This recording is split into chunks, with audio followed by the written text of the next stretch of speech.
Ancient kings demanded this plant for their journey beyond death, yet today's agriculture has spent billions trying to erase it from the planet. A single root so powerful it fed empires for 60 centuries. Modern governments now classify it among Earth's most dangerous invasive species. They manufacture poisons engineered exclusively to eliminate it. They fund research programs dedicated to its annihilation. Agrochemical corporations have built fortunes convincing farmers this plant must die.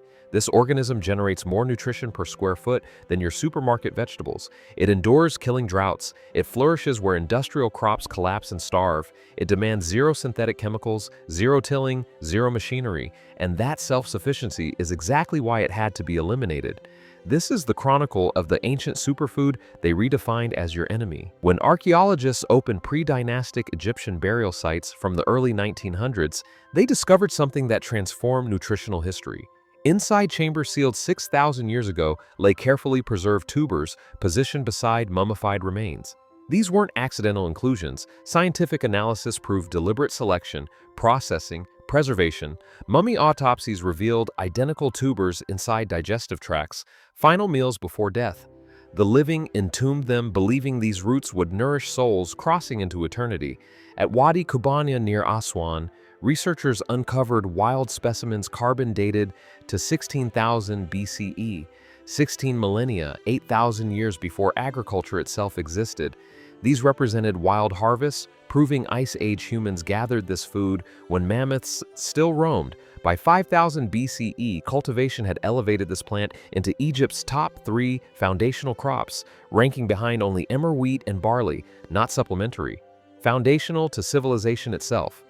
Tomb paintings from Rekhmire, vizier under Pharaoh Thutmose III, depict peasants measuring and preparing these tubers, workers grinding them with elongated pestles, blending them with honey, forming mixtures into tall conical shapes. Sacred cakes, offerings presented to the deity Amun, mandated by royal proclamation for every ceremonial feast. Egyptians named them Habel Aziz. Greeks documented them. Theophrastus recorded boiling them in fermented grain beverages. Romans established trade networks. For millennia, they sustained populations everywhere. This is Cyperus esculentus, commonly called Chufa. Spanish culture knows it as Chufa. African communities call it aya. English markets label them tiger nuts because of striped skins, but they're not nuts whatsoever. They're tubers. Underground energy reservoirs. Chufa belongs to the sedge family that gave humanity papyrus. It thrives in marshlands, saturated soils, conditions rotting most food plants. The organism develops triangular stems and subterranean networks producing 75 tubers per individual plant. Tubers measure chickpea size. They taste sweet, nutty, somewhere between almonds and coconut. Ancient Egyptians consumed them raw, fire-roasted, beer-boiled, or honey-ground. They also employed Chufa medicinally. The Ebers Papyrus, among humanity's oldest medical manuscripts, prescribes Chufa compounds for oral treatments and fumigations designed to sweeten household aromas. Beyond Egypt, Arab traders distributed Chufa throughout North Africa, Sicily, and Iberia. In Valencia, it became the foundation for horchata de Chufa, a cold, sweet, milk-resembling beverage produced there since the 13th century. Today, Valencia still cultivates over 1,000 tons annually, exclusively for horchata production. But here's what matters critically. Chufa wasn't merely sustenance, it was survival infrastructure. Tubers dry and store indefinitely, without refrigeration, without chemical preservatives. They require no preservation methodology beyond air circulation. Once dried, they remain viable for years. You rehydrate them by soaking in water several hours. They expand back to full dimensions, ready for consumption or replanting. That storage capability meant ancient populations could November harvest Chufa, winter dry it, and maintain food security through drought, famine, and military siege. Storage technology disguised as a simple root. Now examine what's inside these tubers. This is where suppression becomes criminal conspiracy. Chufa contains 10% protein, comparable to numerous grains. Unlike most plant proteins, Chufa provides all essential amino acids. Fat content runs high, predominantly healthy unsaturated fats like oleic acid. Identical to olive oil, researchers have proposed Chufa for biodiesel production because oil yields exceed conventional expectations. Carbohydrate content is primarily resistant starch feeding beneficial gut microbiota without spiking blood glucose like regular starches. Chufa holds double the starch of potatoes but with lower glycemic impact. You receive sustained energy without crashes. Fiber content nearly quadruples standard fiber sources promoting intestinal health. Ancient Egyptians understood intuitively 3 millennia ago. It's also mineral-rich: calcium, magnesium, iron, potassium. Naturally gluten-free, dairy-free, allergen-friendly. You can mill it into flour, blend it into beverages, roast it for snacking, or consume it raw. So here's the question nobody in agribusiness wants answered. If this tuber nutritionally surpasses most cultivated crops, if it sustains civilization 16,000 years, if it requires zero fertilizer and survives drought, why isn't a dietary staple? Why do we plant wheat, corn, and soybeans instead? The answer is simple, brutal, and exposes everything about who controls your food supply. Chufa cannot be controlled, and the moment it escaped Spanish cultivation into commercial agriculture, they declared total war. They branded it invasive, then mobilized every weapon industrial farming possessed to eradicate it from existence. Yellow nutsedge, wild chufa, now holds official classification as one of Earth's most catastrophic agricultural weeds. Not minor problem, absolute worst. Agricultural extension agencies publish elimination bulletins, universities conduct kill research, chemical manufacturers engineer herbicides specifically targeting its destruction. The USDA published Technical Bulletin number 1642 specifically about yellow nutsedge, labeling it a menace throughout America's Corn Belt. Federal resources dedicated to studying how to eliminate a plant that nourished pharaohs. Why? Because yellow nutsedge propagates via underground tubers, regenerating even after visible plant death. One organism can produce 75 tubers. Each tuber survives in soil for years, nearly impossible to eliminate once established. That regenerative capacity, that resilience, that refusal to surrender, exactly what made it valuable 60 centuries. Survival perfected by evolution. But for industrial agriculture demanding monocultures of patented seeds purchased annually, Chufa is apocalyptic, so they engineered a chemical arsenal. Glyphosate, halosulfuron, sulfentrazone, bentazone, an entire pharmacopoeia of toxins designed specifically to prevent Chufa growth.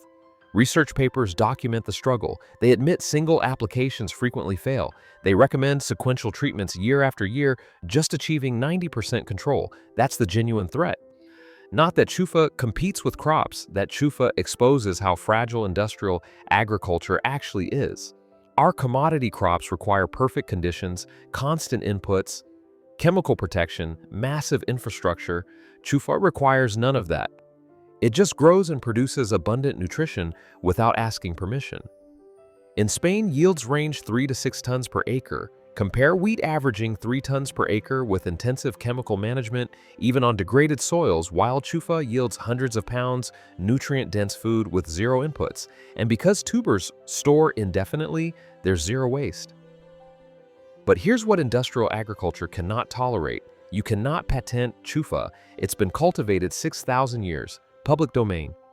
You cannot sell herbicides for crops outcompeting weeds naturally. You cannot sell fertilizer for crops growing in poor soil. You cannot sell expensive equipment for harvests traditionally done by hand. You cannot create dependency when farmers save their own tubers and replant indefinitely. The entire economic model demands crops needing constant inputs. Chufa represents everything that model opposes.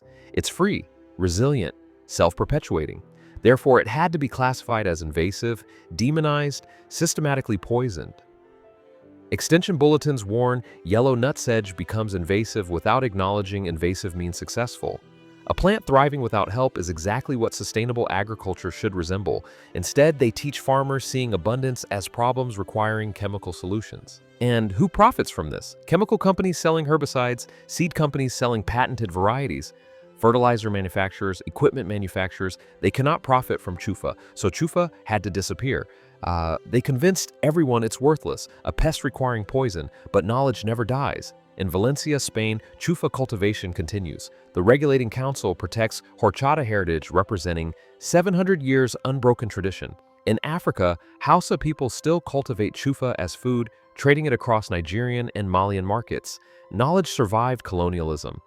survived the Green Revolution. Recently, Chufa has begun appearing in health stores as tiger nuts. The paleo community discovered them. The gluten-free community discovered them. Researchers study Chufa for biodiesel because oil content produces 174 gallons per acre. Others explore Chufa flour as gluten-free wheat alternatives. But notice what's not happening. No major agricultural university promotes Chufa as staple crops. No government agency funds large-scale Chufa food security research. They're still publishing elimination bulletins. Infrastructure remains dedicated to suppression. Herbicide industry continues profiting from its destruction.